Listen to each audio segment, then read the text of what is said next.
who claim discrimination in their home country are heading to the United States, right, where your administration is going to welcome them as refugees. Now, this comes as you've halted virtually all refugee admissions for people fleeing famine and war from countries like Sudan and the Democratic Republic of Congo. Why are you creating an expedited path into the country for Afghanis but not others? Because they're being killed, and we don't want to see people be killed. Now, South Africa leadership is coming to see me, I understand, sometime next week. And, we're supposed to have I guess a G20 meeting there or something. But we're having a G20 meeting. I don't know how we can go unless that situation's taken care of. But it's a genocide that's taking place that you people don't want to write about. But it's a terrible thing that's taking place. And farmers are being killed. They happen to be white. But whether they're white or black makes no difference to me. But white farmers are being brutally killed, and their land is being confiscated in South Africa. And the newspapers and the media, television media, doesn't even talk about it. If it were the other way around, they'd talk about it. That would be the only story they'd talk about. And I don't care who they are. I don't care about their race, their color. I don't care about their height, their weight. I don't care about anything. I just know that what's happening is terrible. I have...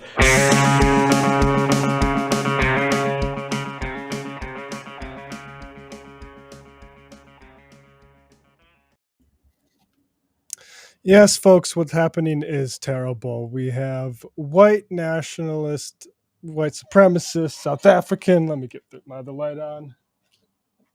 How's it going? Talking points from the Oval Office. That's talking, of course, about the one genocide that he can see is what's going on to the South African farmers. I'm going to throw quickly to Michael Brooks on this topic, when he dealt with it in 2018 with Joe Rogan before commenting further. In South Africa, because South Africa has a high crime rate as part of the residual issues that have emanated out of the transition from apartheid to democracy. Go back a little bit here. Well, that's a shame. Well, you don't hear about the everybody that's getting murdered in South Africa, because South Africa has a high crime rate as part of the residual issues that have emanated out of the transition from apartheid to democracy, right? So when apartheid ended, there was a democratization in the political sense of South Africa. The ANC won. Nelson Mandela was elected president, and then Thabo Mbeki, and now Cyril Ramaphosa is the president. There's been problems inside the ANC, but it's actually a very important note that another thing that gets totally lost in this discourse is that the apartheid government was incredibly corrupt, and corruption is not new to South Africa in any way, shape, or form, particularly on things like arms deals. And I'm just going to, spin on this just for like a minute or two because it's really important. The other thing is that actually, depending on the year, some of this timeline that he's talking about, specific crimes towards white farmers have gone down. But you can pick any sector of South African society, like carjackings in major cities as an example, as measures of certain area where crime rates are high due to the ongoing lack of a second liberation of South Africa. With people like Ronnie Kasrils, who I've interviewed plenty of times, have talked about, who was the South African intelligence minister and revolutionary fighter. He said, if you didn't have a second revolution in South Africa, which was of economic justice and redistribution, then all of the problems that were created and inbuilt by apartheid were going to fester and manifest in things like crime. 9% of the population owns 70% of the land, and that 9% is disproportionately white. So he's right. There's a whole lot of like sociological and like other factors that he doesn't know about.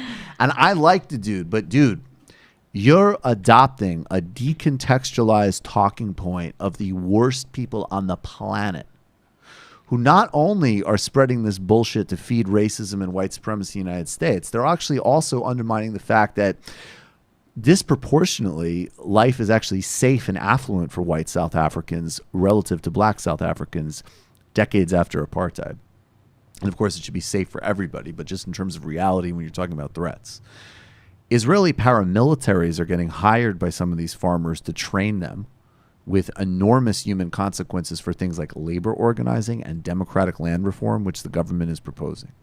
So if you're going to tiptoe out into this shit and not know what you're talking about and perpetuate some of the most extreme members of society and dangerous people, including, of course, Tucker Carlson or the fucking president, you got to read more things. That was actually when Michael made his first sort of call that it's not going to happen with getting on Rogan. I think Kalinski's doing his best to try to get in Joe's ear, but the amount of criticisms we've done on Sam Harris, for instance, who actually is out with Joe,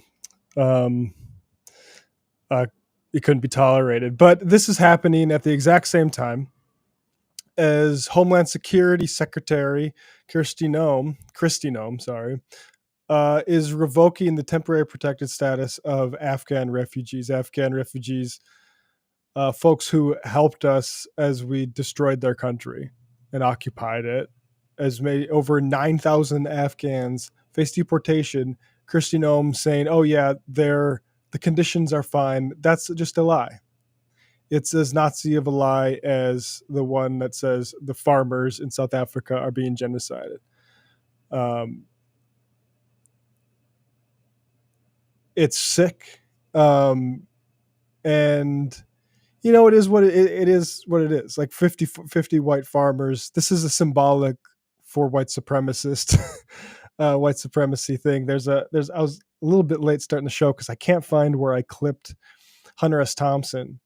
It was in one of his 1980s collection of essays where he goes into Reagan. There's a conspiracy theory that Reagan was going to do this for Afrikaners and basically put a bunch of them in Idaho so they could win elections easier.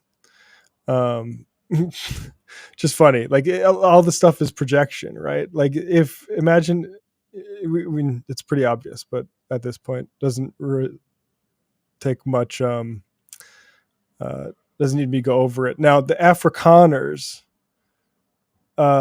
we have Zaid Jalani, who I've criticized before, but I like this. I like some of his work lately.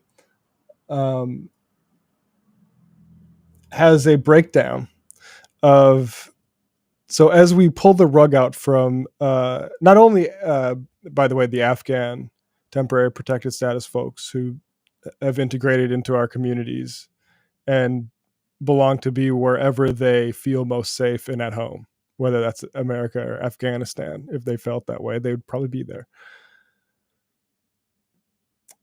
We're kicking them out. Also Venezuelans.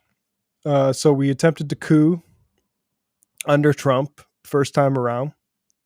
That, look, we're going to coup you guys, and then any sort of outflow of migration, we're going to say that's some sort of invasion, kind of invading ourselves with our own foreign policy and other people's citizens. Zaid Jalani put this up, which goes into some of the assistance you can get as a refugee if you're one of these white farmers. Financial assistance one-time grant, $1,275 per person. Cash assistance, depending on eligibility, you may receive aid from Refugee Cash Assistance, TANF, Temporary Assistance for Needy Families, and SNAP. So cut those programs unless you're an Afrikaner, a Boer. Housing assistance resettlement agency will help secure a place to stay. Long-term rent is your responsibility. Okay, so maybe a little bit miserly still. Basic furnishings, household items may be provided. Internet not typically covered, but some programs offer limited support. The Obama phones. 12 months health insurance. I'll just say, like, all this stuff, people who are here as refugees should get. And the idea that we don't have the material support to do it. Well, first of all, how about we not displace thousands to tens to hundreds of thousands of people, whether it's Afghanistan or Venezuela? first of all. But after we've done that, it's a break it, you buy it thing. And yeah, okay, free medical screenings upon arrival. I mean, that's just from a public health standpoint, a smart thing to do. Mental health support for trauma-related care, of course. I mean, now this trauma, of course, being a fake white genocide that's going on in South Africa that is being seeded into our political mainstream by white supremacists. Okay, trauma-related care. Work authorization. They're eligible to work immediately upon arrival. Now, that is something we definitely do not extend to a lot of other folks, and it creates all sorts of problems. Of course, again, the idea that there's not money for jobs for these sorts of things. Look at the way rich people move. You think there's not money for this stuff? Job placement, resettlement agencies. Let's go to the next place here. Will you have to prove persecution? Now, this is an important one because, of course, they're not persecuted. It's a big lie by white supremacists.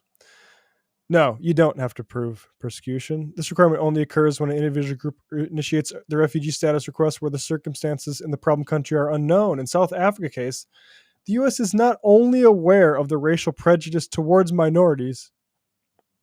What do they mean by minorities, class? Landowners.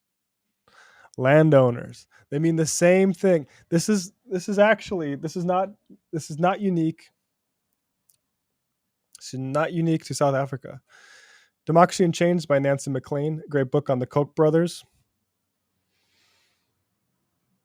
They're trying to get capitalists protected minority status. And that brings us full circle. And that is really what all this South Africa stuff is about, right? There's a good piece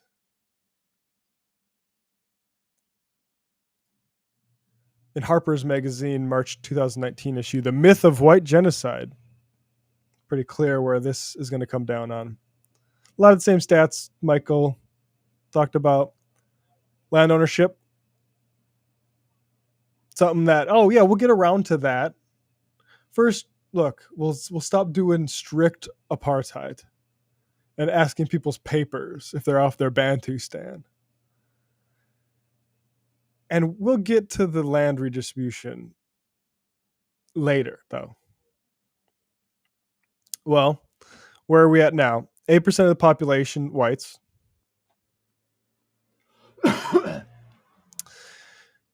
Own 72% of privately held farmland, while blacks, 81% of folks, own 4%. That has to be dealt with. And to the extent it's not going to be dealt with, of course you're going to see political formulations like Malema and the EFF develop. That's your problem. Why are they so persuasive? Could it be that actually maybe we start having to be demanding land confiscation without compensation to get the ball rolling a little bit? It is 2025. It's 2025, folks. When are we going to get to that?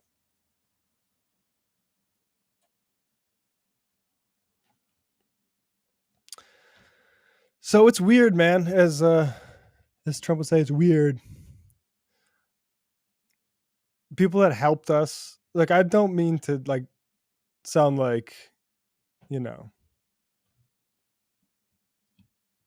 the biggest patriot in the world. I'm not trying to be Mel Gibson over here or whatever.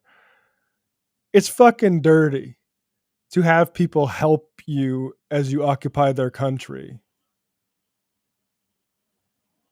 It's fucking nasty to say the thousands of those people that have started lives here and that cannot start safe lives in Afghanistan. You got to do it because fraud or some shit. Like, how long do we just accept fraud?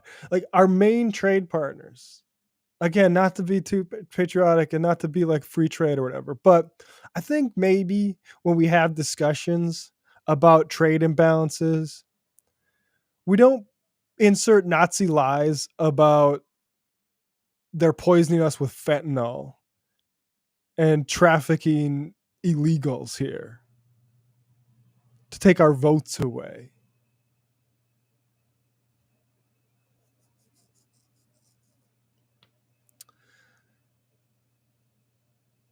Andrew Hartman's book, Karl Marx in America, is great. Y'all should really read it. I remember I had a friend years ago ask for kind of a specific book recommendation on Marxism's role in history. And Eric Hobsbawm's How to Change the World came out about a decade plus ago, was the one I recommended. This one would take the place of that one, particularly for American audiences. It's very, very interesting. A lot of themes we've covered on this show before, but folks should definitely pick that up if you're a big reader. Michael Burns, also formerly of a Wisecrack, he's now got his YouTube channel close to 100,000. I would be much appreciated if we could give him a little Left Reckoning bump and get him closer to 100K. Very smart guy. I wanted to talk to him for a while about kind of philosophy type stuff. We talk a little bit about masculinity, and it's great talking to him. So I was going to keep it short, but this stuff, man, where we're talking about white genocide again. Michael was right. One, I mean, I forgot he mentioned the Israeli security training that was going on. That's why he's the GOAT. And he was right that this is being pushed by the worst people in the world. There's a lot of them though. But we outnumber them, folks. Patreon.com/Left Reckoning. It'd be nice. Give us a little boost in this period. David will be back in a few weeks, but I'll still be holding it down with you. We'll have a good Sunday show. Maybe another double interview one. We'll see how I get. But patreon.com/Left Reckoning if you are on Patreon and want to support the show. And first, here's Andrew Hartman.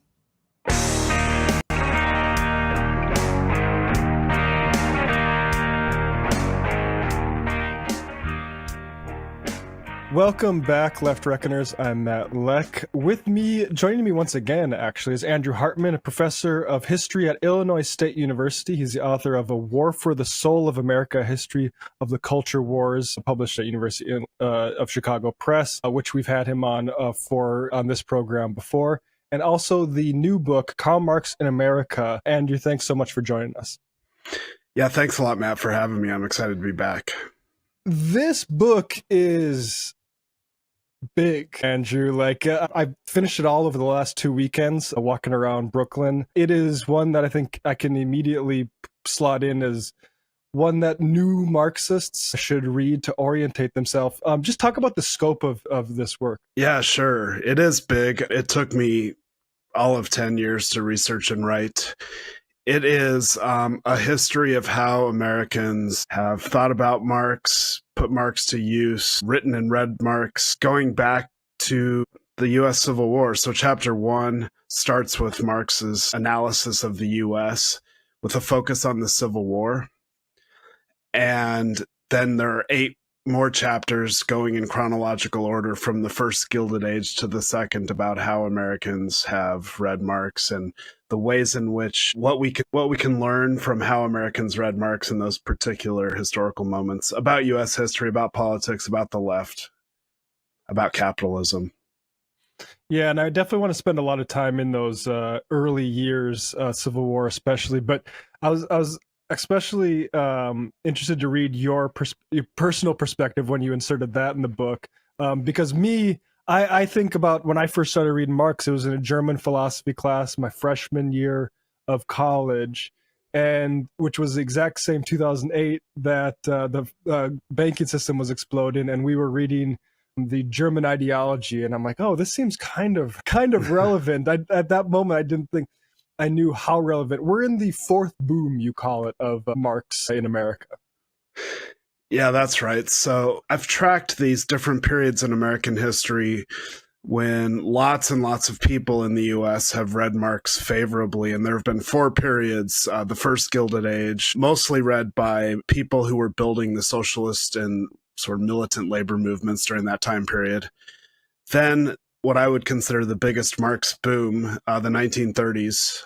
It goes without saying, probably, that would be a time period that Marx would be appealing to people because of the crisis of capitalism, the Great Depression, and also because there was this large, vibrant communist party and communist movement during the 1930s.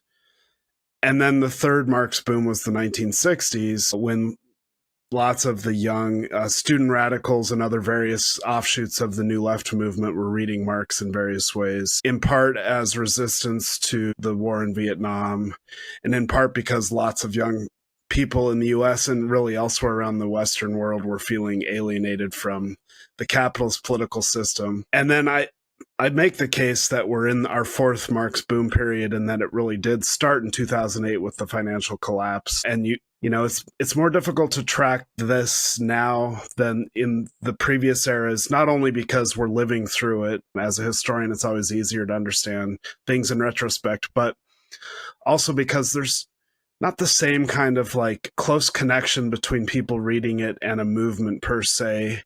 Lots of people turn to Marx, even mainstream writers, in the aftermath of the crisis, because for so many people it seemed so unprecedented in 2008. Lots of old school Marxists like David Harvey, Terry Eagleton, Eric Hobs Bomb came out with books about Marx in the years following the 2008 financial collapse, probably because they felt that we were having another Marx moment and they wanted to have their say about their favorite philosopher. But even ever since then, we've seen a growing number of books, writings about Marx that I think we can potentially connect up with millennial socialism, the growth of DSA, the Bernie Sanders campaign. But it's hard to say where it's going. But there have been, I would say in the past 5 years, I've read like 15 to 20 books published about Karl Marx, mostly for an American or a Western audience, published in the last 5 to 10 years. So I think that's pretty remarkable, and it says something about where we are and where we're going. What exactly? I think that's up for debate. Right. Yeah. And, you know, it's funny you say that, because a book that this one reminded me of is Hobs Bomb's How to Change the World, which I just double checked to make sure this is true. He talks about meeting George Soros, and Soros being interested in thinking like, I need to learn some things about capital from Karl Marx in this moment. Yeah, there's so many instances, like recently, but also throughout the time period I cover in the book, going back to the Civil War, where you'd be surprised who was reading Marx, and not just to disprove him, although there's lots and lots of that. This is the US, after all, the most anti-communist nation in world history. But just people, you know, like one recent example is there was an article in the New Yorker by the economics reporter John Cassidy in 1999. And he said in the article, he talks about how he was having a conversation with one of his Wall Street friends or contacts. And that person was saying, I don't like where things are going, and I think everybody needs to start reading Marx. 1999, right? So there's a lot of that. It's, you know, Marx just continues. Yeah. So let's rewind all the way to the start of the story, and where, like you said, Marx during the Civil War. What's important to emphasize about Marx? You know, his writing in the New York Tribune, was it? What would you like people to know? Well, I think lots of people will find it interesting, fascinating, and probably a surprise that Marx wrote for the New York Tribune for about 9 or 10 years during the 1850s. It was his main source of income during that time period. The New York Tribune was the most widely read newspaper in the world during the 1850s. All good Republicans read the New York Tribune. And Marx was the main European correspondent for the New York Tribune during that time period. So even though the articles were usually published without attribution to author, kind of like The Economist has always done, like it's undoubtedly true that, for example, Abraham Lincoln was reading all kinds of articles by Karl Marx, even if he didn't know his name. And I just find that fascinating. It's kind of like the largest body of Marx's published writings. And so this kept him attuned to what was happening in the United States. That and the fact that he had so many friends and comrades who had emigrated to the United States after the failed 1848 revolution. These are known as the 48ers. Many of them, once the U.S. went to war with the secessionist Confederacy, joined the Union Army, often on the Western Front along the Mississippi from St. Louis on south. And they were radical abolitionists who were trying to make the war about abolition. And Marx was in constant contact with them during the war. The New York Tribune fired. Yeah, go ahead. I'll just say, you talk about Marx's conception of slavery. Can you just outline that relationship between that and capitalism? Yes, indeed. So he wrote tons about the Civil War during the war, especially in the early years, both for public consumption and in private letters. He hated slavery as an immoral abomination, but also believed that there would never be socialism, there would never be an effective labor movement or a movement for the power of the working class as long as part of the working class was enslaved or enchained.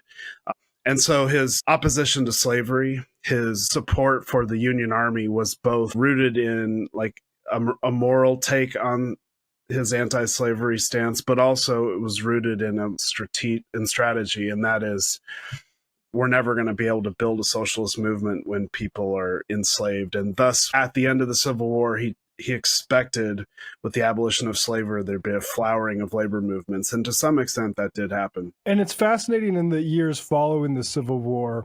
We've had Mark Kruger on to talk about the St. Louis Commune of 1877 and all the rail labor actions. Talk about that, but also talk about like how Marx became known and in which communities he was known in. Particularly, you talk about German immigrant communities and sort of what his reputation was, because you say like the idea that a guy who had these ideas was writing for the Herald became kind of scary to folks in that 1870s Red Scare.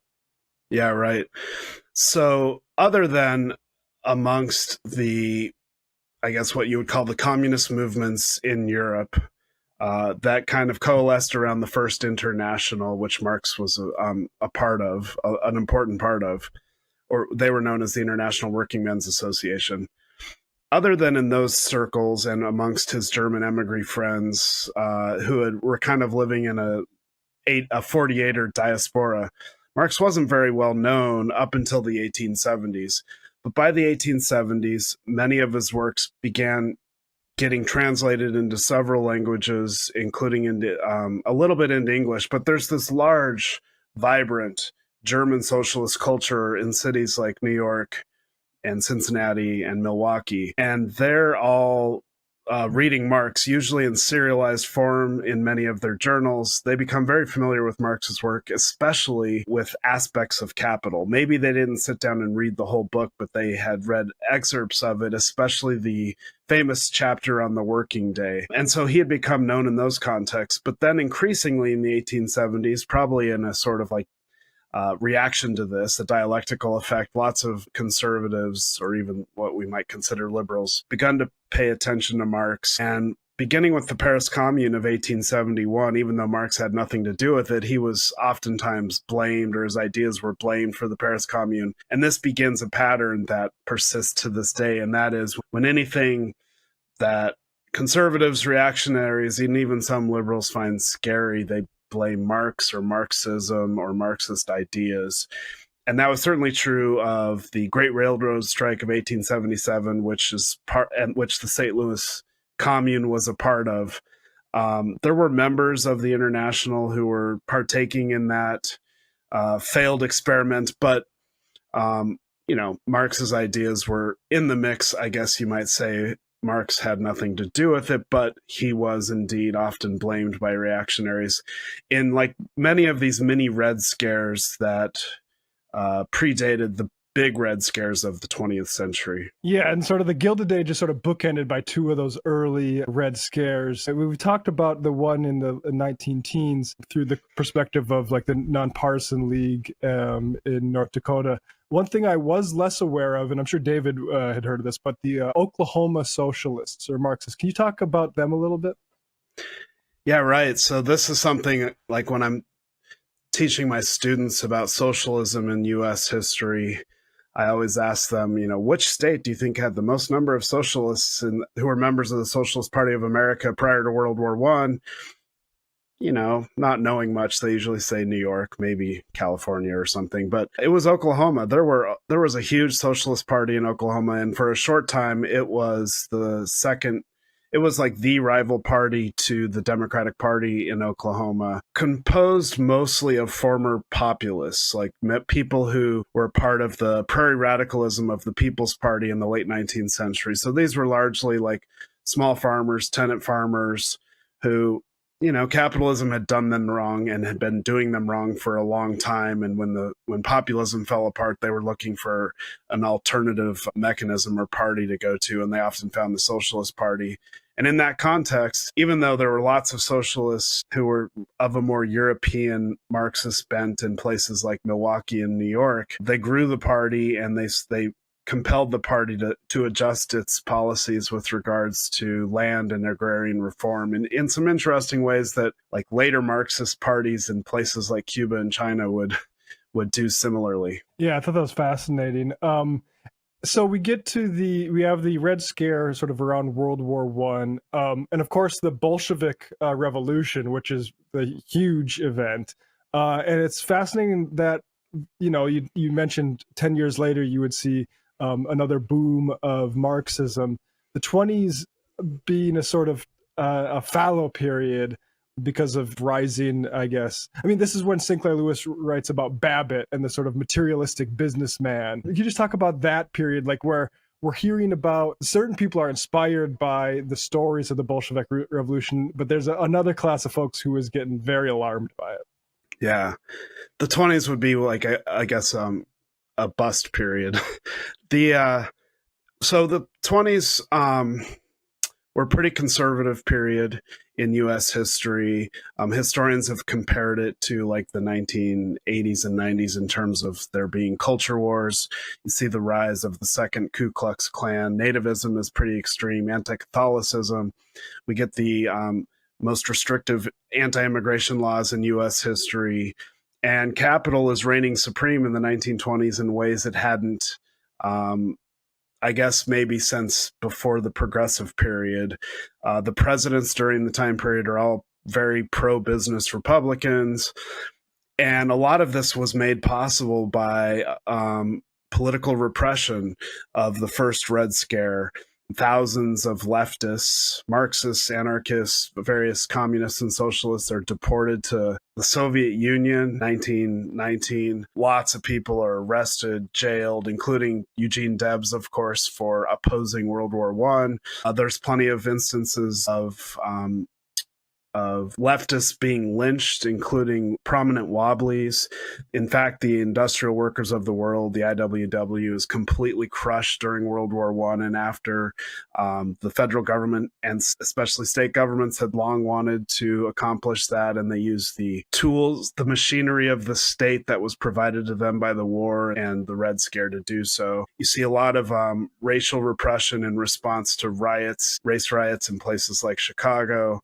It's just, it's a bad time for the left. And interestingly, the left did not help itself because, at least as I argue in the book, they were so enamored by the Bolshevik Revolution, understandably so, that the Socialist Party basically fell apart because they couldn't agree about how to organize in response to the Bolshevik Revolution. And you get the formation of a couple of different communist parties that come together, and their approach is to go underground or be secretive. Like their approach to political repression is, we're just going to go underground, maybe the way the Bolsheviks did in the years prior to that, to the Russian Revolution.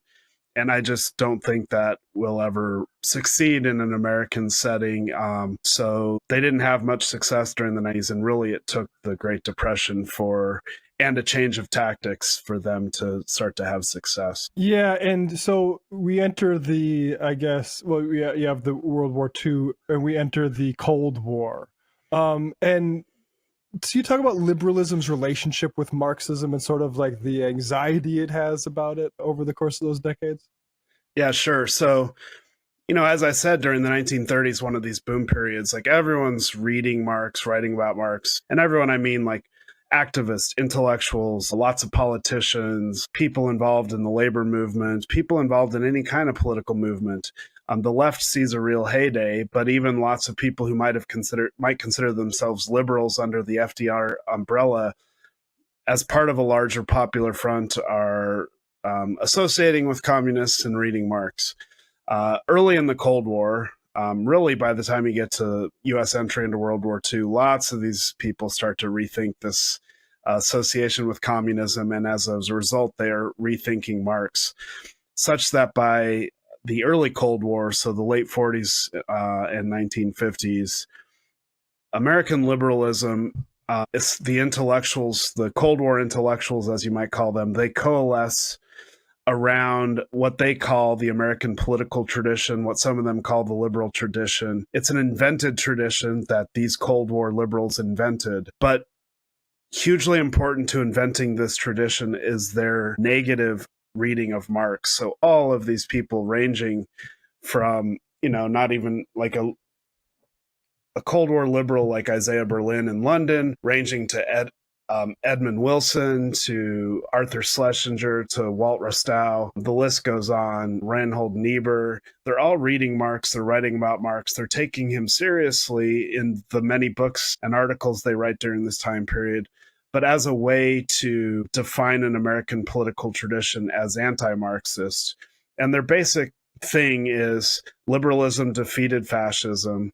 Liberalism will defeat Marxism or communism. Liberalism is the superior political mode of existence in modernity.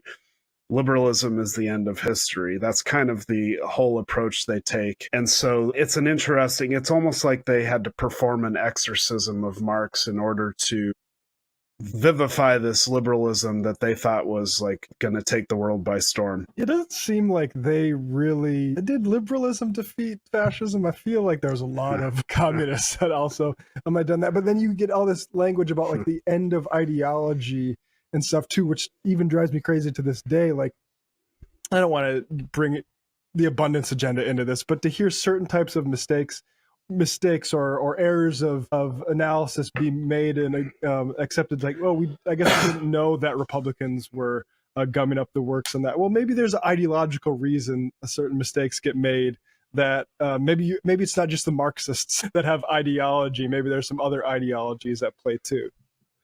Yeah, it's always in retrospect, it seems to me, that those who proclaim to be anti-ideologues are the most ideological, because one of the most ideological things you can do is say that your ideas represent truth, objectivity, or something that is just grounded in empirical reality, when in fact it's very clear, historically speaking, that liberalism was an ideology every bit as much as any other, including Marxism or fascism. And, when I was, I had a kind of fun time reading all of these books written by liberals during the 40s and 50s, because they kept proclaiming that the thing that had proved Marxism wrong was liberalism, was the New Deal, right?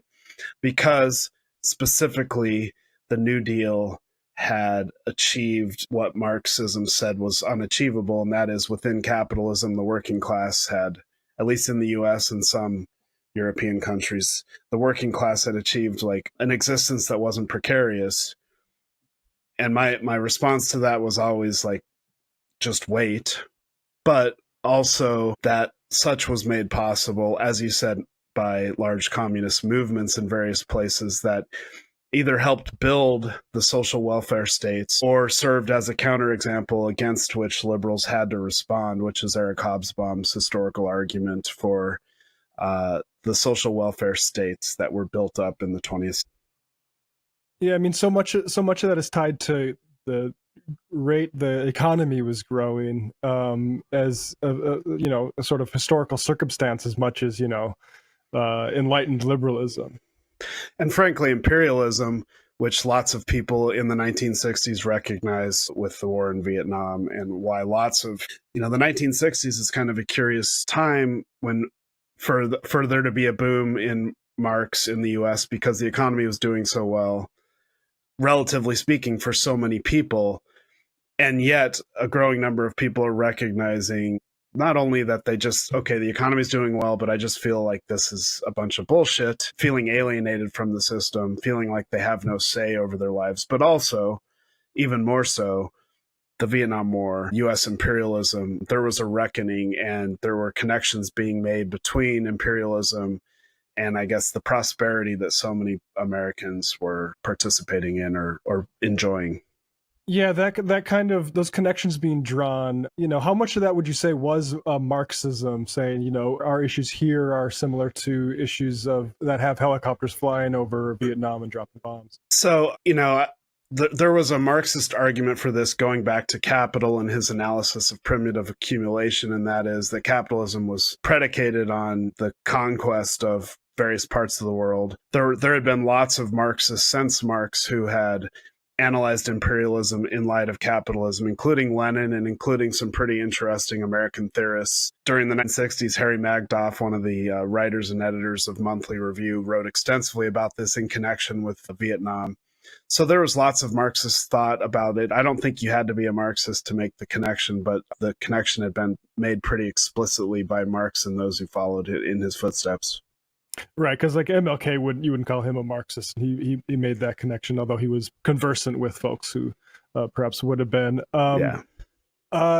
Let's turn finally to, let's talk about this financial crisis thing here. And I mean, how would you characterize, I have a vague memory of the pre-global financial crisis, but I'll be honest, it's really when I started paying attention to news and stuff. So how would you describe those sunny days before the financial crisis as it pertains to Marxism? So I can speak to this because I'm, as I describe in chapter 9 of my book, sort of a Gen X Marxist, and there aren't very many of us. So like during the period between the 60s and then after the financial crisis, there's still a lot of people reading and writing about Marx, but it's usually almost often in an academic setting. Marx had become a theorist that people in the humanities and social sciences read. Some people took seriously in those settings, but lots of people just read Marx alongside all of the other sort of like canonical thinkers. There wasn't really an organized political left that sort of oriented itself towards Marx during this time period. So like, for example, I first became sort of cognizant of myself as a leftist in the late 90s, especially after the Seattle WTO protests, and felt like I was a part of the anti-globalization movement, went to a couple of protests, including one in DC. You can think about the sort of way in which people analyzed it as kind of like loosely Marxist, but I don't remember a lot of people saying we have to sit down and read Marx to understand this at the time. I don't think that was happening. You might have thought that the way in which the US government responded to September 11th by launching a global war on terror, specifically in Iraq, which many protesters said was, the basic refrain of the anti-war movement in 2003. And I was at some of those protests, including the big one in DC, was no blood for oil. There's a kind of like pseudo-Marxist analysis to be made there. And there were always some Marxists making these arguments in very Marxist terms, but very much sort of sidelined or marginalized. It's really not until the 2008 financial collapse that you see the sort of emergence of a democratic socialist left that I think is taking its Marx seriously again. You can kind of see this organized around, so Occupy Wall Street, not exactly Marxist, but I do think it inspired a lot of people to think about what it might mean to resist capitalism, and that brought a lot of people into Marxist circles. And you see the growing emergence of like Marx reading groups, coalescing around the popularity of journals like Jacobin and others. And then you see the sort of rise of podcasts and lots of people who might be loosely categorizing themselves as Marxists or reading Marxist literature. And I think this flowers even more with the Bernie Sanders campaign from 2015 on, and the emergence of DSA as I guess the rebirth of DSA as a party mechanism for millennial socialism. Yeah, and you one of those podcasts, you mentioned David Harvey's reading of Capital, and I can still remember walking around Manhattan. Obama was president. I was like waiting to hear jobs report numbers, and it's like, well, maybe just stick on us and David Harvey. And it's interesting to see how many. Do you have any idea of rough numbers of people who are engaging with Marx? Because like you said, it's probably easier to track subscriptions and stuff, or circulation in old days versus now. You have people getting like YouTube, TikTok. Like, how would you even start to do that? I don't even know how you would do it in any sort of quantitative form now. There have been critics of the notion that Marx ever had influence in the US who have run engrams and have noted that, prior to the Bolshevik Revolution, there were no Americans reading Marx because there were no books published about Marx. But that's not entirely accurate because of the sort of vibrant socialist pamphleteering culture, and also because there were lots of books that were written through a lens of Marx, and they often didn't use the word Marx or the word communism or whatever because they were trying to convince Americans who were kind of loath to these terms and ideas. But yeah, how do you measure it now? I don't know if there's a sort of accurate way to do that. I do know that I think hundreds of thousands of people have downloaded David Harvey's podcasts in which he teaches Capital. That's pretty remarkable. In fact, there's this long history of people in the United States trying to sort of like teach or translate Marx, or especially Capital, for a broader audience. So many examples I detail in the book. David Harvey is probably one of the most successful such people. I think I make the case that he's probably taught more Americans how to read Capital than any other person in this long history of Marx reception. So I think you can get a sense also from book sales. This is a weird one to me, but on Amazon in the days after Lehman Brothers went bankrupt, the Communist Manifesto and Volume 1 of Capital were both like selling like hotcakes. To me, it was weird because you can get the Communist Manifesto for free online, even then on Marxist.org. But I guess people wanted a hard copy and wanted to buy the thing. But, at the same time, Ayn Rand's Atlas Shrugged was selling like hotcakes in that moment. So people were looking for alternatives, various alternatives. It's fascinating to me to think of like a actual capitalist reading the parts of Capital about like making pins or something like that and be like, did you not know this? Yeah. You hadn't thought there's stuff through before? But I know. Yeah. More example of else? the power of ideology. Right, exactly. Yeah. I mean, that's the thing. I would want to read what Marx is saying if he's coming from me like that. But Andrew Hartman, the book is Marx in America. I can't recommend it more. It's out now, is it? It is, yes, yeah.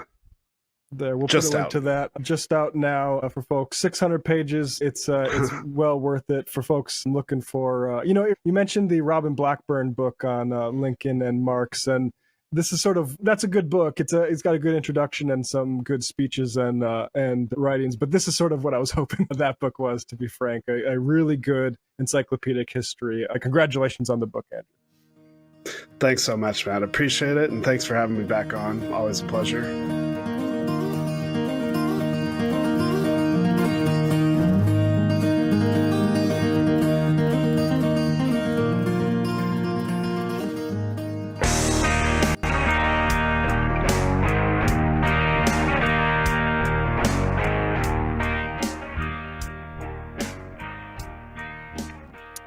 Welcome, Left Reckoners. I'm Matt Leck, David Griscom, away on book duty. I'm pleased to be joined by Michael Burns. Michael is a philosopher on YouTube. Michael, how about you introduce yourself for folks who haven't seen your work, and then I'll cite some of the things that I've liked from it. Okay, yeah. I used to be a philosophy professor back in the day, and I've been working on and off on YouTube and things of that nature since like 2017, 2018. Used to be the host and producer at a channel called Wisecrack that did philosophy and pop culture videos. Recently got laid off from that as corporate geniuses laid off the entire team, but I assumed they were right because CEOs are always right. And now I'm trying to do something similar on my own. So talking about philosophy and politics and pop culture, keeping it smart and not taking myself too seriously. Yeah, I think, well, look, they're the masters of allocating resources. I'm sure we just They're need so more good at it.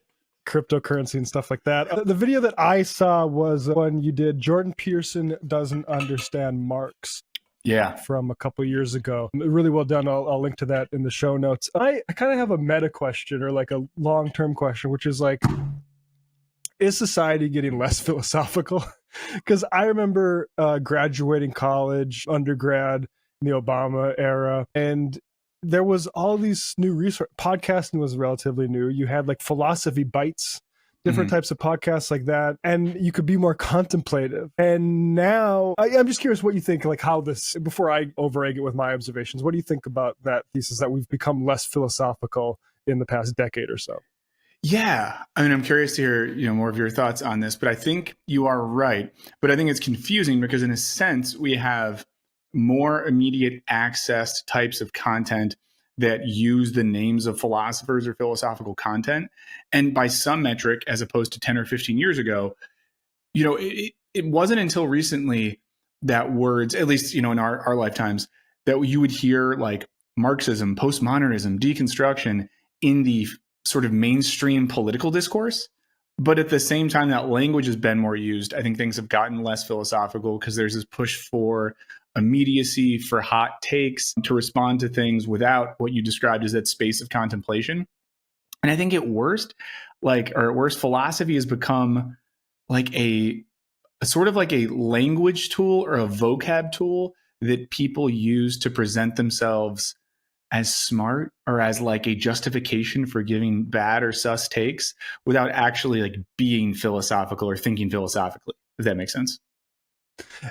I mean, this is exactly sort of what I'm thinking. Like, and Jordan Peterson as a exemplar of that, because it's all the trappings, and it's kind of like science. I think the right sort of also gets that way with science, uses it as a vehicle essentially. But Jordan Peterson, it's very depressing. I've talked to David about this on this show, how there is so clearly an appetite for philosophy, right? And that the masses feel like, there's the good a lot of like anti-capitalist stuff on Wisecrack that you did.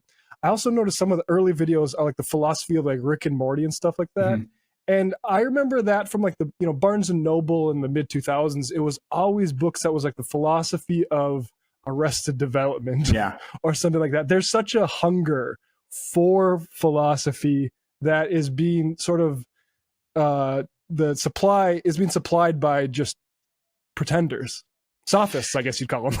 No, for sure, definitely sophists. And I think in a sense, like the tricksters and pranksters and sophists of our day have in some ways just done a better job at doing what some call public philosophy than folks on the other side have. And, like most, or not most, but a good chunk of academic philosophers are, pretty left leaning, tend to think in critical and interesting ways about society, but are so bad at communicating ideas in a clear way, and especially in a way that makes sense or matters to a general audience. And I think because a lot of, quote unquote professional philosophers have been really bad at that, it created the lane for people like, Jordan Peterson and James Lindsay and Curtis Yarvin, all these types of dudes to kind of take the bag and run with it. Yeah, I mean, well, that goes back to, you were a former professor. And that's something that I went to NYU because I wanted to be a professor. And then eventually it turned out like, there might not be that for you. And that's the problem, right? Like that should be resourced. People should be able to look to their local universities as a place where they can go. And some people do. Like I knew there's plenty of like events at Minnesota State University that locals went to, but that should be way more embedded. But because we've commodified education, it's not. Yeah, I mean, and it's a thing where, of course, there are many, many problems in countries that are not the United States of America. But I often think about how, like I did grad school and then I was a professor in the UK and I lived in the city of Bristol. And there would just be like public events in the city that were about philosophy or theory, and people would show up. Like I remember going to see Yanis Varoufakis lecture on economics or whatever. It was in this beautiful building in the center of town. And on a Saturday afternoon, it completely filled out. And we would do events. My department had a partnership with like an art gallery in the city. And we would do events, and like just people would show up and hang out, and sort of doing philosophy and thinking philosophically was a part of cultural life. And of course, in like France and Germany and places like that, it's way more so. So yeah, it's a bummer that we don't have that same culture, or at least in most places have that same culture. Have you been following the intellectual dark web at all? A little bit. Besides the Jordan Peterson, I saw you did the Jordan Peterson thing. You're familiar with that sort of constellation of folks? Yes. A decent amount. I did a kind of deep divey thing on Curtis Yarvin and some of the Dark Enlightenment stuff a few months ago. So talk about that, because I tweeted out last night with Yarvin. He seems like such a placeholder to me. Like I remember we had Corey Pine on the Michael Brooks show in like 2018 or something like that, talking about Curtis Yarvin in the Dark Enlightenment. Mm-hmm. And to me, it was never, the content of it was never as interesting as these guys have a guy that they sort of let be the guy. Yeah, I mean, and I think it's telling that, so, Curtis Yarvin builds a lot of his thing out of, are you familiar with Nick Land? I'm not, no. You shouldn't be, but Nick Land is this guy that in the 90s and early 2000s was a part of the kind of like radical new wave of continental philosophy and sort of left-leaning and sort of techno-futurist philosophy in the UK. And he takes this right-wing turn and is kind of a part of like accelerationism, but in the bad way, like accelerating borderline like hypercapitalist white supremacy. And Curtis Yarvin kind of globbed on to that. And I think it appeals to a certain type of person for whom like philosophy and theory is a way that you can like do matrix stuff or something, and allows them like an intellectual justification for both like processing their resentment as being, for lack of a better term, good white boys who aren't in charge, but then giving them an intellectual justification for why they should be in charge as like good white Western boys. And so much of what Yarvin does, I think, it's kind of cliche to say this, but it's really like a style over substance thing, because as someone with like a background in this stuff, when I started reading Curtis Yarvin's blogs and some of his text, it's just like nonsense, just absolute nonsense. But he's so good at going like almost talking in the way that people think a smart person should talk, if that makes sense, rather than talking in a way where he's communicating real ideas with any sense of importance or subtlety. Right, exactly. I mean, it'd be interesting. I'd to see what people would cite as his main contribution to thought. I feel like it's the cathedral of liberals or something. Yeah, like that. But even that, like whenever he talks, he's obsessed with Harvard and the New York Times, and it's one of those. It kind of reminds me of, the common thing that gets thrown these days at really boring Democrats, where people on the right will be like, and they're all like Marxist, postmodernist, whatever, and it's like, no, they're not. These are people that like are probably worked in consulting firms and have a ton of money in the market and want to make their business friends happy. And when Yarvin talks about the cathedral, it's like, all the leftists and their obsessions with Harvard and the New York Times, as if like all the socialists and communists are on their group threads being like, did you check out that new David Brooks column, man? It's like a fantasy that he's constructed. Yeah, and like the degree of difference isn't all that much. Like it's mainly sort of professional envy as much as sort of radical class politics or something. Yeah. And not to like, do the psychoanalyzing someone we don't know, but yeah, it just seems like he's mad because him and his friends and him like the Peter Thiels and stuff of the world, they want to be the smart boys that everyone says those are the smartest boys. But then the New York Times and the Ivy League hasn't said to them, please come speak to us because you are the smartest boys. Yeah, I feel like his leather jacket sort of psychoanalyzes himself for us. Yes. Well, the moment that really got me was I was watching, this is a terrible part about doing sometimes like deep research for YouTube videos. I was watching all of these interviews he's done on these obscure right-wing podcasts I'd never heard of. And there was an English one he was on, and him and this just real trollish English guy started talking about like hot chicks, and Curtis Yarvin, who's like a 50-something father, which is like, we need more hot chicks at the party, as he's wearing his leather jacket, bragging about taking Ozempic. It's just like, oh, I get it now. I get it. I see what you're doing. Yeah. I mean, all you have to do is look cool to like Mark Andreessen. Yes, 100%. If our Andreessen thinks you're cool, you're in. There's a quote from James Joyce novel, Ulysses. I fear these big words, Stephen said, which make us so unhappy. Masculinity is a word that around that time was actually having a crisis similar to the one we're having now. You look at like the things Oscar Wilde went through in terms of his sexuality and like the Teddy Roosevelt style masculinity. Why do you think we're having a crisis or a supposed crisis of masculinity right now? Yeah, I mean, part of it, right, is like so many of the, I guess, at least internal or existential crises we're having are the contradiction between, I guess, like the bill of goods that's been sold in culture and in our economy and our political life and the reality of those things. So I do feel like there's a certain type of, I would say almost, because I think there's like, I'll be really reductive here. When I think about the masculinity crisis, I think of the sad side and the bad side. And the sad side, I think about men, largely young men, who did all the stuff that they were told that would make them cool and good, and none of it worked. And they're sad because they did the stuff they were supposed to do. And it's like the sad side. The bad side is, I always think of him first, but the Andrew Tates and the online masculinity influencers who have taken advantage of that sadness by trying to build on their resentment and build on their, turn that resentment into rage and make money for themselves. I don't know. I guess that's kind of how I think about it in a real general sense. That's the thing that worries me about now versus, say, when I was a teenage boy, which is you had the sort of things that were there to, prey on your anxieties, pickup artist stuff like, oh, you're a virgin teenager? Well, you better send this guy in a mad magician's hat $200 to learn how to like talk to women. When really the solution is like you need to just get out and socialize, and you will learn it yourself. Yeah, wait, in the course of in that situation. Yeah, go ahead. Can I ask a personal question for context? And you don't have to answer this, Matt. What year did you graduate high school? 2007. Okay, cool. So we're a similar generation. I was a few years ahead of you. Anyway, where did you go to high school? Mandan High School in North Dakota. Okay, cool.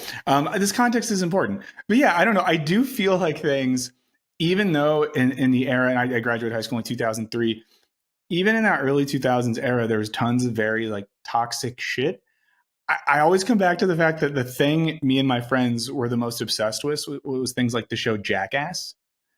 Like dudes doing dumb stuff together and kind of like pranks. And some of it was like, not the best. And it played a little bit off like, homoerotic tension of like guys with their dicks out and stuff like that.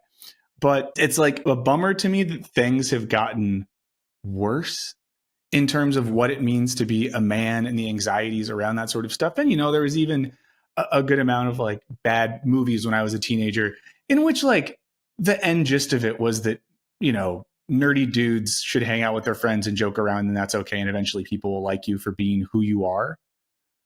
So it's such a bummer culturally that we're in this place right now where everything is so alphaed out. And I think too, it's just like the politicization of it is just the worst part.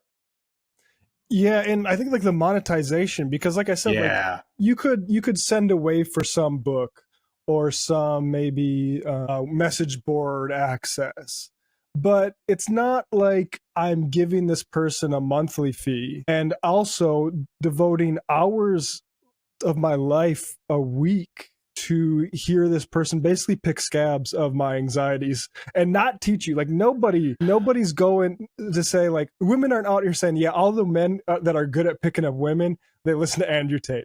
That transformation is not happening to his audience. What he's doing and what those people do broadly is what sort of anti-vaxxers do to people who are afraid of needles, which is like, you have this anxiety that will get you to engage with this. And we're going to continue to basically accelerate that because it keeps you coming back, not because it makes you a better person. Yeah. And I think like people like the Tates and a lot of the various grifters on the internet have gotten very good at slowly expanding the circle of anxiety and being able to say like this thing too, all of these things in your life that you're upset about can come back to some like fundamental question of masculinity, you not having that which you were promised, society being fundamentally against you, and the disconnect between, reality and the ideology they're espousing is so wild. And it does make me think, I mean, there's overlap here, but analogically of the thing that the Trump administration, one of their pet projects about like the oppression of like evangelical Christians in America, and the idea that somehow like the group of people being oppressed and needing protection are white evangelical Christians. And there's no correlation in reality for that group of people being oppressed or marginalized in any way, shape, or form. It's the same thing. And I guess part of it is like just the complete lack of, let's be pseudo-Marxist for a second, materialist analysis of any of the stuff. It's a realm of pure ideological construction. When you got into philosophy, were you expecting to talk about Marxism and capitalism so much, or did that sort of come after 2008? It definitely came after that. So I started grad school in the fall of 2007. So honestly, I stayed in grad school because of 2008, because there was a point at which I could have, left and tried to get a job. But since there was no jobs, I was like, fuck it. I'm just going to, get my yearly stipend, which is barely livable, and keep reading books. But no, I mean, for me, I got into philosophy largely with, through reading people like Soren Kierkegaard and folks that were more into that question of existence and the meaning of our existence and what it means to form our subjectivity and why are we anxious and why are we depressed and that sort of stuff. I do think for me, it wasn't just that capitalism was, there's a point at which I'm sure you've had this moment. I'm sure most of your listeners and audience have had this moment where a light switch goes on and you're like, oh, capitalism's doing a lot of this stuff. For me, the nice thing was I saw, and then a lot of my work when I was still an academic was on the connection between that internal side of things, that existentialist account of what it means for us to be people that exist, and then the external structures of capitalism. And you, one of your later videos on Wisecrack was about depression and that sort of stuff. Could you just give people like the brief overview of your take on that? Yeah. And I'm going to be a self-promotional shill for a second and say I have a video coming out this week on my own channel on capitalism depression, where I got to say a lot of stuff I didn't get to say in that Wisecrack video. But yeah, I think the basic gist there is that, and this is some of the stuff I get to in the video that's coming out this week, is, we know enough now to know that not only has capitalism affected the way we think about mental health, and I'm sure, I know I've had this experience. I'm sure people in this audience have had that experience where the thing that maybe triggers you to seek out care is like, I'm doing bad at work. My depression or my anxiety or whatever, it's making me bad at my job or bad at being effective or proficient or all those sorts of things. And our model of mental health is largely correlated, to be a little bit jargony, to like the effective neoliberal subject. So when we go get pills or we get therapy, often the thing, lets us know they're working is when we're doing good at our job again. And, I had an experience with my psychiatrist once, and sorry, Matt, I'm a chronic oversharer, so you have to deal with that now, where my psychiatrist reminded me like, hey, don't just use medication to do good at your job. Like, do the stuff that helps you in your own free time. Like, take advantage of mental health treatment to hang out with your friends or go hiking or whatever. And all I have to say is we have this whole picture of stuff right there. And then that's also shaped the way that our brains are like functioning. Our whole self-image of what a good brain is like a good capitalist brain. And there's a French philosopher, but a lot of her books are in English, named Catherine Malibu, who's great. People should read her. She has a book called What Should We Do with Our Brain?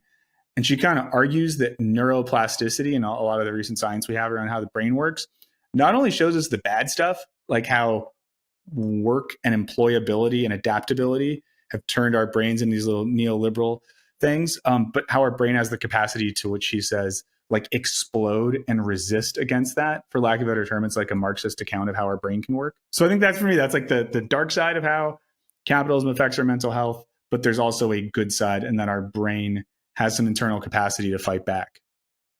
Yeah, I mean, I think one damning statistic I've seen on that is like the expansion, to the extent we've seen it, and it's limited to certain classes of people, of course, but hasn't necessarily made people happier. No. And maybe it's made them more productive, though. So yeah, and I think that's the thing, right? The way in which, and again, it's one of those things that we don't think about until we think about it, but so much of the language, and especially if you look at like mental health podcast space and all the apps and the YouTube videos on productivity and happiness, they just all boil down to like the logic of how can you more effectively create profit for someone else. Right. Which, Yeah. And that's like, sucks. I mean, that's the thing about like, that's like our models of what it is to sort of be a man, to get back to the young men Yes, sort of yes. thing.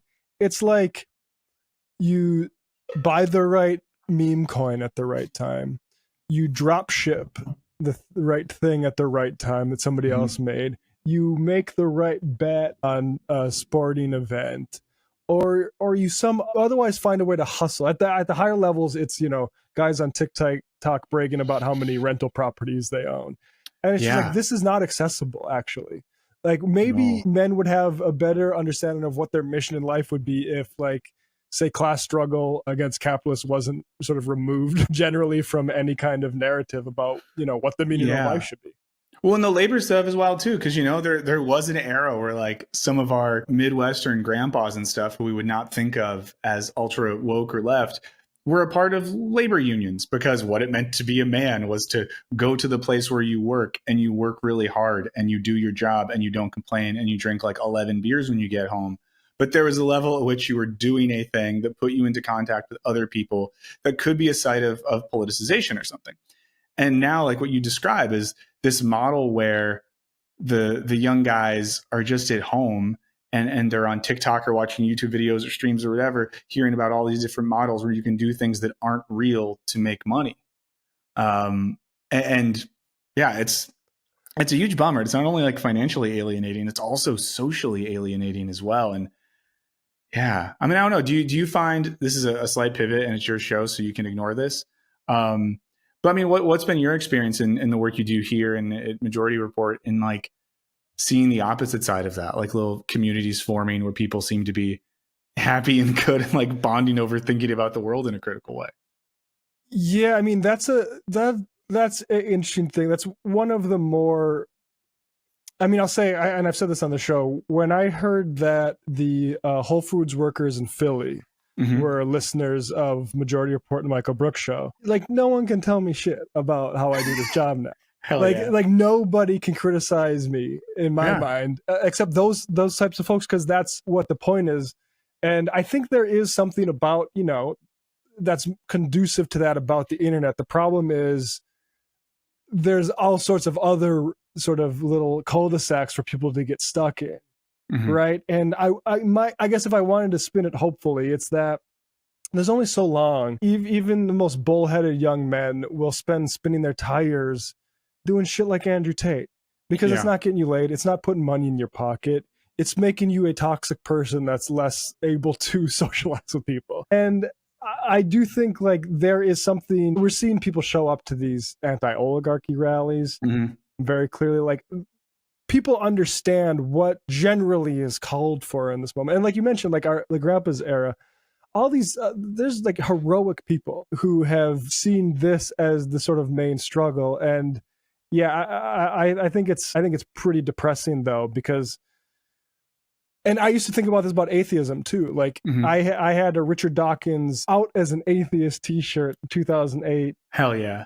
And that helped, like, that was like the internet basically helping people from all sorts of different communities that couldn't typically communicate come together on the same frequency. Yeah. And that's a good example of it. And then you also have a bunch like QAnon people are able to come together in the same frequency, unmediated by distance and stuff like that. And it's generally, I would say, I think these things work themselves out, but I also think there's a conspiracy to drive people towards the more toxic ends of it, whether it's conspiracy of profit or like imperial sort of conspiracies against, you know, maybe society having a grown-up understanding of what anti-Semitism is versus what anti-Zionism is, right? Like, these conversations are so circumscribed that it's the hope that's there, it's hard to like bet on. Yeah. Well, some of what you said inspired this. Is a slight pivot, but hopefully related. Thinking about like the first thing you asked about things being more or less philosophical, and then the masculinity thing. You know, like the last two, I didn't realize it's not. The last two videos I made were about two masculinity guys. One being, well, I guess masculinity finger quotations. One being Jordan Peterson. One being Brian Johnson, who's the former CEO who has the Blueprint company, and he like takes his son's blood so he can live forever. You know that guy? The guy who looks like he's aging kind of quickly for He someone who's doesn't trying to look live forever. good. Yeah, I mean, this is the thing too. Like, again, I'm not trying to be shallow here. I guess he's definitely in better shape than me. But when I made that video, like half the comments were just like, "But he doesn't even look good." But in both those cases, I think with like Brian Johnson, kind of my critique of him is he has this whole obsession with living forever, but he doesn't ask what life is, like what the purpose of life is, what we're doing here anyways. He didn't like, and he's someone who references, he uses the word philosophy. He talks about like Plato in this one interview. He sort of fronts like he knows stuff, but he's not asking those fundamental questions about, well, what is the point of all this? Why are you living in the first place? Why would you want to extend your life? And then with Jordan Peterson, I didn't finish it because it was so bad, but I read a bunch of his Bible book that came out relatively recently. And the Bible book ends up being about masculinity and about how God wants men to be strong, heroic warriors, and how the feminine urge towards compassion is what ruins society. And in both of those cases, I think you just see the logic really collapse in on itself, especially in the Jordan Peterson example. Like, he jumps through so many hoops to argue about the importance of masculinity, about how femininity is associated with wokeness and over-inclusion and all this sort of stuff, and then tries to use God to justify it. And it really feels like someone like grasping at straws. And if I'm hopeful about anything in terms of the masculinity pseudo-intellectual movement, a lot of it does feel like it's starting to implode because they're arguing themselves into more and more untenable corners. Yeah, let's turn to religion for the final thing, because it's another guy in that we've kind of come full circle, since my out atheist Richard Dawkins phase. Religion's back in now. Russell Brand's getting baptized by Bear Grylls in, I don't know if it was the Thames or somewhere in England. No, probably not England, because they kicked him out of England. Yeah, I don't know if he can go back there. Or we might have to eventually. But anyway, Russell Brand is religious. Also, Charlie Kirk. First of all, speaking of like the bad role models, Charlie Kirk, we played a video of him saying, yeah, don't go to college. I didn't go to college and I'm great. Yeah, you got paid by billionaires to bash college, you moron. Yeah. But here's Charlie Kirk. This is astounding to me as just a very religious type of argument that I would have thought conservatives would have blushed to make 4 or 5 years ago. What religion was Jesus? What did he believe? This is about Israel. Yeah, well, obviously he's Jew. Where was Jesus born? Why does that matter? Born in Bethlehem. Okay. And he was raised in Nazareth and walked on the water in Capernaum. What country are those places in right now? What does it matter? It does matter. You know why? Because when I went to Israel, I came in contact with a living God that walked on water and rose Lazarus from the dead. When I went to Israel, I saw the Bible come to life. When I went to Israel, I saw Abraham, Isaac, and Jacob, and Sarah, Rebecca, and Leah in the Hall of the Patriarchs. When I went to Israel, what I read is Bible. So I think you get the point. Yeah. That's the sort of thing where, like, I sometimes think, like, I might do more and more debates as my profile raises, and there's certain folks who you got to really brush up on. What is there to respond to that? The Hall of Patriarchs, what are you talking about, Charlie? It sounds like he did acid and walked around Bethlehem. Like, because you didn't see any of these people, Charlie. And of course, the geopolitical situation 2,000 whatever years ago is a little bit different than it is now. And I do think, and a few people have brought this up recently, and I'm going to do a bad job here of, I always like subtly or slightly misquote the Bible, and people sometimes get mad at me. But there's a verse somewhere, let's say it's in Romans, something Paul says, and it's like in Christ or in God, there's neither male nor female, Greek nor Jew or Gentile or whatever. This point being that, like, seeing the world through this lens of nationalities and ethnicities and gender and all this sort of stuff is something that even the New Testament itself says is dumb. I just, this stuff boggles my mind because it becomes like trivia for someone like a Charlie Kirk. Like, Christian theology is just weird trivia that you use to justify your inherent urge towards nationalism or something. And it's fascinating because it's like there's certain things where they'll cite, I don't know, some crime statistics. It's like, okay, I got to dig into crime statistics. When it goes to, I went into a holy site and felt religious about it, so that's why. Yeah. I mean, he ends it saying, what's the actual quote? We won't delegitimize Israel because it's the Holy Land, and that I make no apologies as a Christian. So like for we're that. allowed to just kill kids because you went on a trip and you felt good vibes? And it's sort of like what we were talking about with philosophy, how they treat philosophy and science, which is that Yeah. these are vernaculars that have credibility in people's hearts. And so we are going to use them to try to, make work out of that.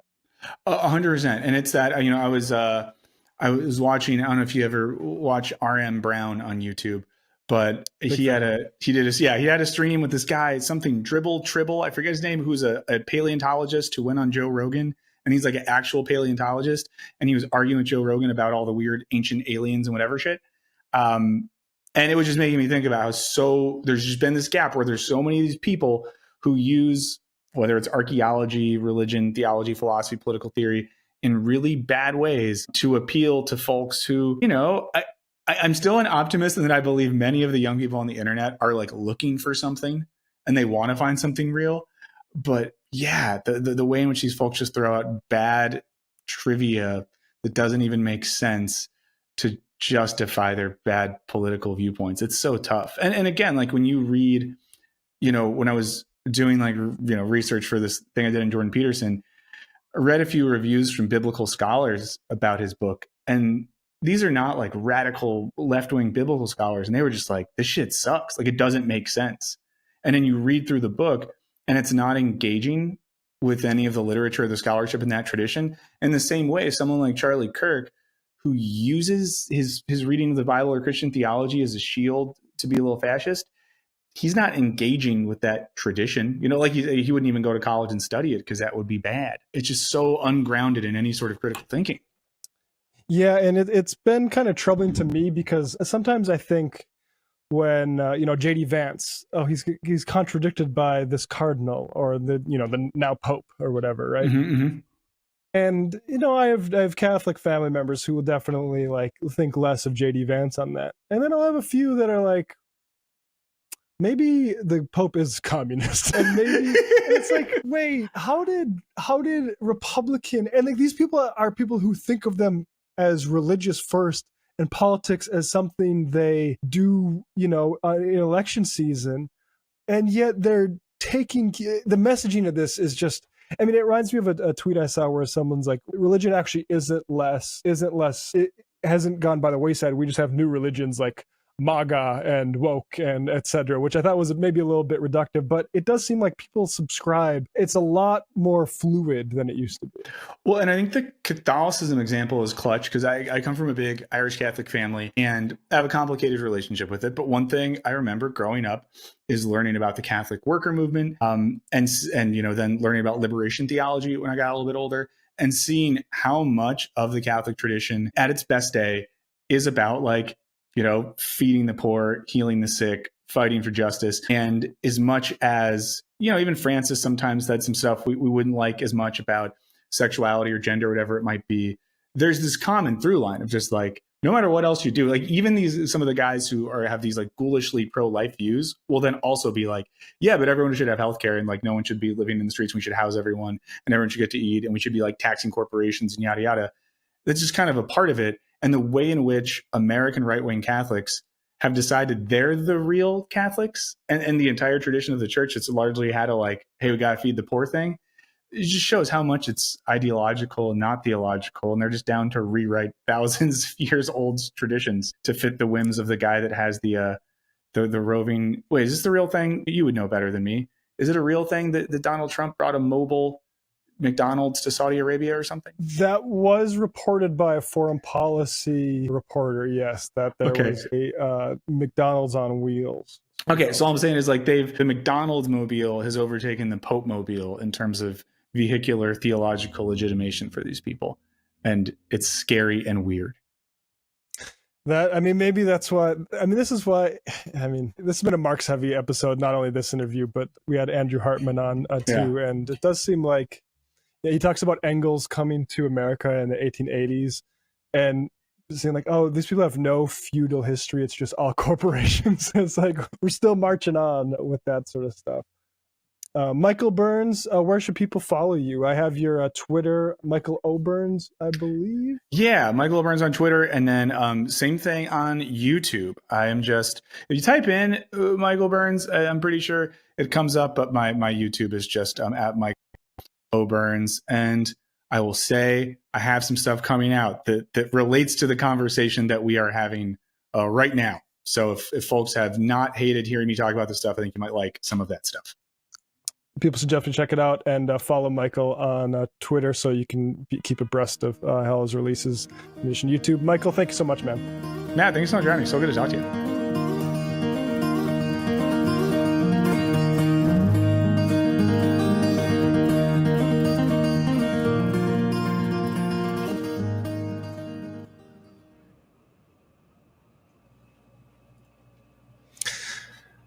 Well, I enjoyed listening to myself have those conversations. As I hope you did as well.